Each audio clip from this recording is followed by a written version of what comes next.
चलिए वीडियो का सॉल्यूशन शुरू करने से पहले मैं आप लोग को एक चीज़ बताना चाह रहा हूँ। कुछ जनरल इंस्ट्रक्शन है आप लोग के लिए, जो कि आप लोग को पूरे पेपर में इस चीज़ को मतलब फॉलो करके चलना है। ठीक है, जैसे सभी प्रश्न अनिवार्य हैं। सभी प्रश्न अनिवार्य हैं मतलब ये हो कि आपको सारे क्वेश्चंस करना कंपलसरी है जितने भी उसमें दिए हुए हैं। ठीक है, बस उसमें कुछ क्वेश्चंस ऐसे होते हैं जो और करके रहता है। जैसे मान लो कि अभी आपको क्वेश्चन नंबर 3, 4, 5 में, क्वेश्चन नंबर 3, 4, 5 में कुछ ऐसे क्वेश्चन मिलेंगे जो कि और करके रहेंगे। और मतलब ऊपर वाला करे या नीचे वाला करे, तो इसका मतलब ये हो गया कि सिर्फ उन्हीं क्वेश्चंस में हमको एक क्वेश्चन अटेम्प्ट करना रहता है। लेकिन मैं आपको यहाँ पर दोनों क्वेश्चन सेटअप करके दोनों क्वेश्चन सॉल्व करके दिखाऊंगा कि बाई चांस मान लो कि अब मैं भी अगर एक ही क्वेश्चन करके दिखाऊं इसमें और दूसरा वाला क्वेश्चन आ जाए तो आप बताइए कैसे करेंगे। तो इसलिए मैं यहाँ पर दोनों क्वेश्चन अटेम्प्ट करके दिखाऊंगा। ठीक है, सेकंड इंस्ट्रक्शन आपका है, इस प्रश्न पत्र के दो खंड है, ये जो प्रश्न पत्र है उसके दो खंड है, खंड का और खंड खा। खंड मतलब होता है सेक्शन। तो इस जो क्वेश्चन पेपर है इसमें टोटल दो सेक्शंस हैं। जैसे क्वेश्चन तो जो सेक्शन ए है उसमें आपको ऑब्जेक्टिव क्वेश्चन मिल जाएगा और जो सेक्शन बी है उसमें आपको सब्जेक्टिव क्वेश्चन मिल जाएगा। अब इसमें तीसरा इंस्ट्रक्शन आपका है, खंड आ मतलब सेक्शन ए में 20 अंक के 20 प्रश्न पत्र बहुविकल्पीय होते हैं। मतलब इसमें ये दिया हुआ है कि जो खंड जो सेक्शन ए है उसमें टोटल 20 नंबर के मतलब एक क्वेश्चन 1 मार्क का होता है और 20 नंबर का क्वेश्चन होता है। ठीक है, जो कि 20 क्वेश्चंस भी दिए रहते हैं जो उसमें टोटल ऑब्जेक्टिव होता है। ठीक है, जिनके उत्तर ओएमआर सीट पर देने रहते हैं। ओएमआर सीट मतलब ये हो गया कि कुछ सर्कल स्मॉल सर्कल रहता है, जैसे 4 ऑप्शन होंगे, 4 ऑप्शन में से आप वन ऑप्शन चूज करके उसमें ओएमआर सीट पे राउंड राउंड मतलब सर्कल करना रहता है। ठीक है, फिल करना रहता है उसमें। लेकिन एक चीज़ और बता दें कि उसमें जैसे मान लिया 1, 2, 3, 4, ठीक है, यही आपका सर्कल है। Option A, option B, option C और option D. A, B, C और डी, मान लिया यही दिया हुआ है। अब आपका मान लिया ऑप्शन सी सही है। ठीक है, ऑप्शन सी मान लिया सही है, तो आप ऐसे नहीं करोगे। ठीक है, इस तरह से नहीं करोगे। ठीक, और बहुत लोग होते हैं इस तरह से टिक लगाते हैं, उस तरह से भी नहीं करना है आपको। जैसे मान लिया नेक्स्ट बता दे रहा हूं मैं। ठीक है, ए, बी, सी और डी, आपको कुछ इस तरह से राउंड राउंड सर्कल भरना है। ठीक है, कुछ इस सर्कल को आपको फिल कर देना पूरी तरीके से, तो ये आपका मतलब हो जाएगा करेक्ट आंसर। ठीक है, ये वाला आपका रॉन्ग है और ये वाला आपका राइट। आपको इस तरह से हमारे सीट पे फिल करना रहता है। ठीक है, ओमेन सीट मतलब ये होता है कि अगर आप वो मतलब एक वो जो सीट होती है वो एक मशीन में उसका मतलब चेक किया जाता है उसको।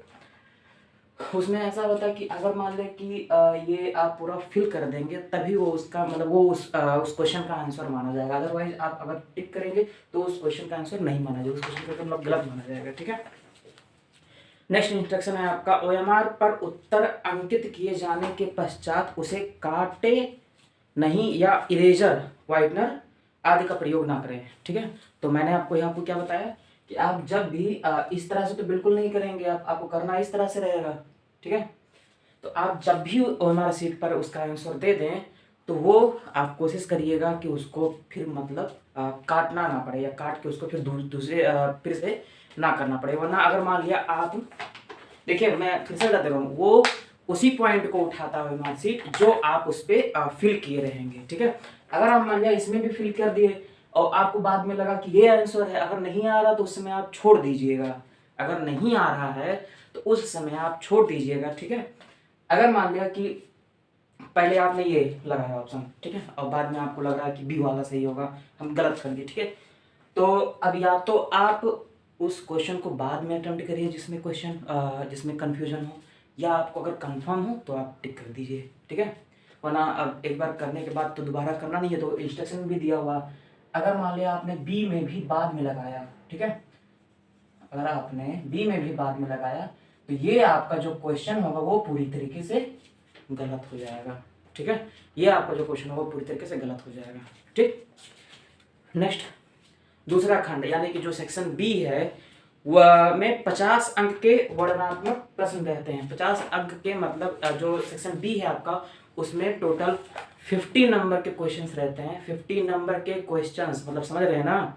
टोटल आपका 70 नंबर का होता है, 20 नंबर का आपका ऑब्जेक्टिव होता है और 50 नंबर का आपका सब्जेक्टिव रहता है। ठीक है, जिसमें क्वेश्चन खंड बा जो होता है यानी कि सेक्शन बी जो होता है उसमें क्वेश्चन नंबर 2, 3, 4, 5 होते हैं।